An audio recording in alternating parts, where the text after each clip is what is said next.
Okey, memandangkan nasi semalam masak banyak, so pagi ni kita buat nasi goreng apa yang ada. So dalam peti air ada berbola daging, so kita pakai yang tu lah. Okey, mula-mula sekali kita macam biasa panaskan minyak, kemudian kita tumis bawang merah dan bawang putih. Kacau sampailah dia garing. Kemudian saya masukkan berbola daging ni, masuk tumis sekali dengan bawang garis sampailah dia agak garing sikit, barulah kita masukkan telur 2 biji. Kemudian kita kacau sampailah telur tu masak, gaul sekali.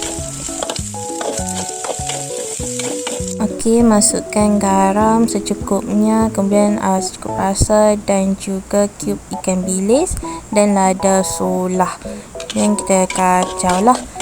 Dan saya masukkan sayur campur yang ni dan kacau. Memang nampak beku tapi tak ada apa. Bila dia kena panas nanti dia cair lah tu. Lepas tu dah sebatik elok, kita masukkan nasi. Okay, nasi ni yang dah sejuk lah. Kemudian kita kacau sampailah semua tu merata elok, sebatik elok.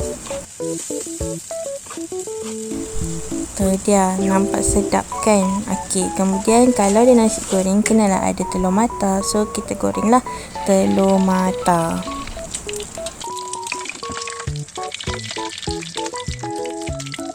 Selalu saya nasi goreng saya selalu makan dengan rumpai laut. We call it as seaweed. So yeah, selamat mencuba.